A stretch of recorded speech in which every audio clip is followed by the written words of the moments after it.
Nag-start yung passion ko sa crochet mula nung nagkaanak ako. And then, nung tumigil ako mag-work, and naghahanap ako ng sideline sana. So, dun ko na ginawang business yung crochet.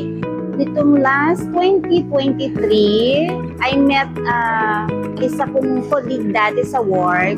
And then, in-invite niya ako na maglagay ng merch sa kanilang art exhibit. Nakita ko yung ibang mga artists, so and then nakita ko rin yung mga gawa nila. Doon nag-start yung interest ko na gusto ko yung mag-painting actually kasi pangarap ko talaga na magkaroon din ako ng isang art piece. Sabi ko, ang skills ko is crochet. So, paano ko ba ilalagay ang crochet sa canvas? So doon nag-start.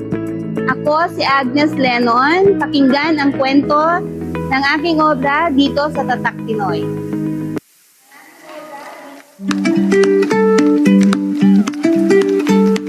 Ayan naman, ngayong umaga, isang klase po ng art ang ating ibibida. Ayan ang ating tinuturuan na ni Ate Agnes Lenon, ang ating mga ilang kabarangay natin dito na may interes sa pag-crochet, my friend. Diretso lang po kayo. I-welcome naman natin sa network, diba? Hello, good morning po! Good morning, Ate Agnes! Yes, pati ka naman po sa ating mga customer mo, sa mga kabarangay natin. Good morning mga kabarangay, good morning! Yes! Okay, at syempre, kasama natin ang ating mga kabarangay na si, anong pangalan, Mami? Nerly! Mami Nerly and... Helen! Ellen! Napansin mo, my friend, pag nagko-crochet ka, para kang nasa sarili mong mundo. Kaya feeling ko nakaka-relax siyang gawin sa umpisa pa lang. Yun pa yung inyong naging parang hugot para gawin po ito. Tama po, kasi parang nakakaalis kasi siya ng stress dahil sa paulit-ulit niyang ginagawa.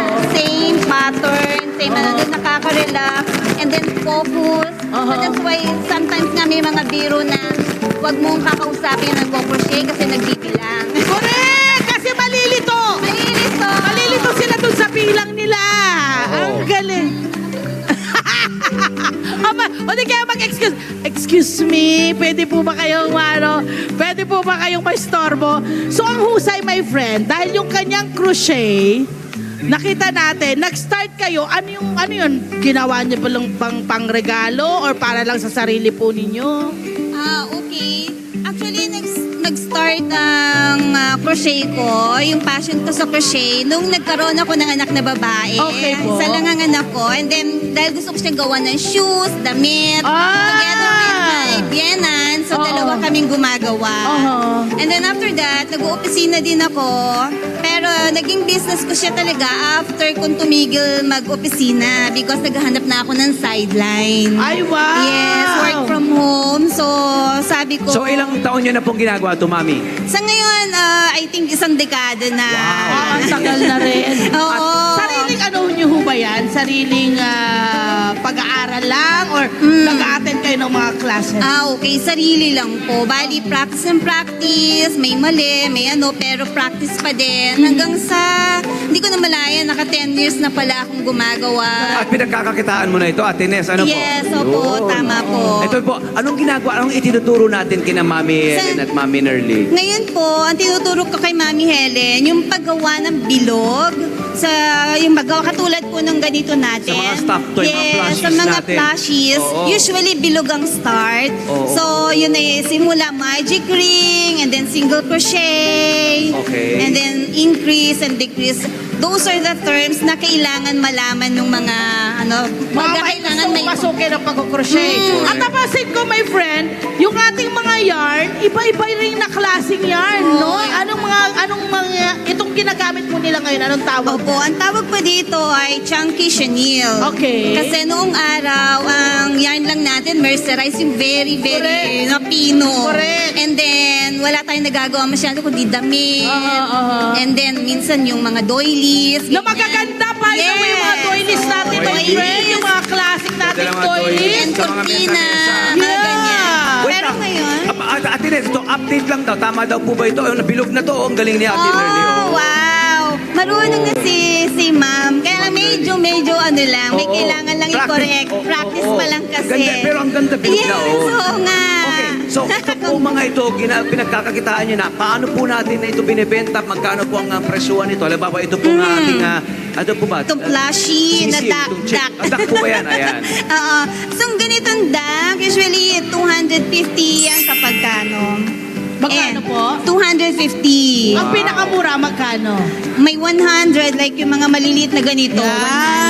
Doon 100. ka raw nag-start sa mga 100. Yes, opo. Sumasali din ako sa mga bazaar. Okay. And then online. Aha. So, doon lang po ako Magkano pinuhunan nagbebenta. nyo nung nag-start kayo? Nag-start ako around mga 3,000 to 5,000. Ilang yarn po yung mga nabili sa ganun? I don't, marami rin. Marami-rami. At marami ka rin na-create. Oh yes, oo. Wow. Marami din. Wow. So, ito po mga ginagawa natin ngayon, tinatranslate nyo raw sa isang workshop. Nagbibigay po kayo ng Oh, workshop. yes. Yes po.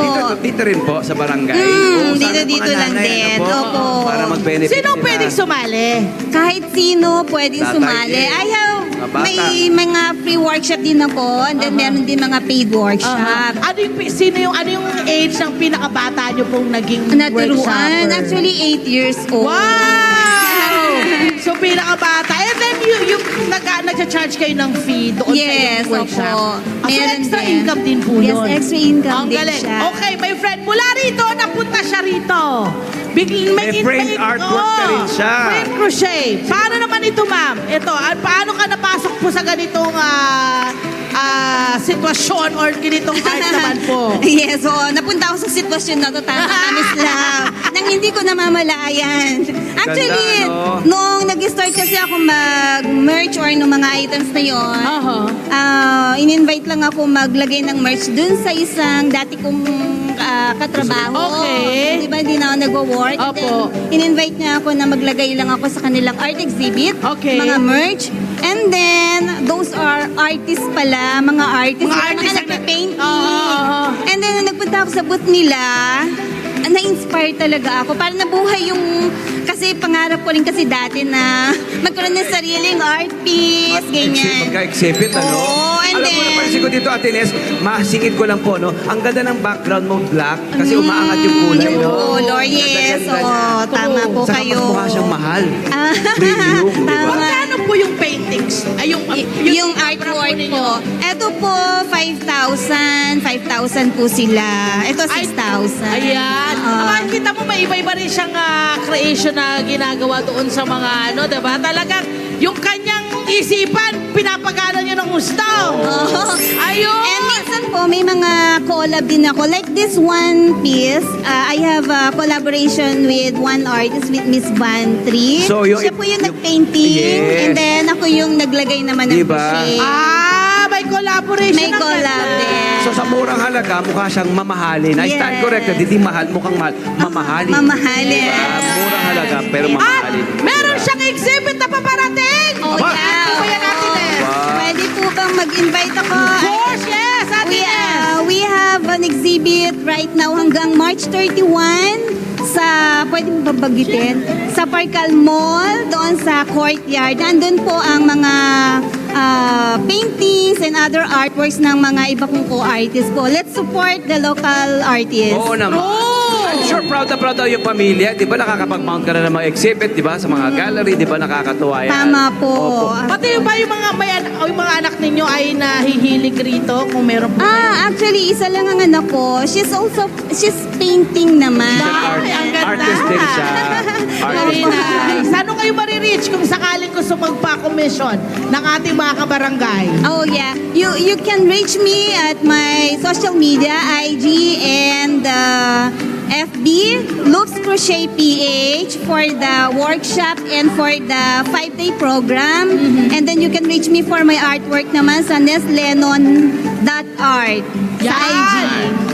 Ang galing. Salamat. Yung ating mga kabarangay, update, kamusta? nakapagbilog na. Kamusta? Nakapagpabilog na? Meron na siyang pair. Aba! May pair. Cutie! Hi! Sa mga naman dyan na profile, mga Connect 25. This is Love and New Verbo.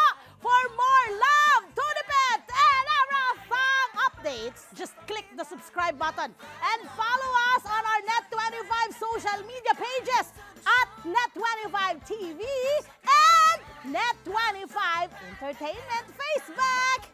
See ya. I love ya.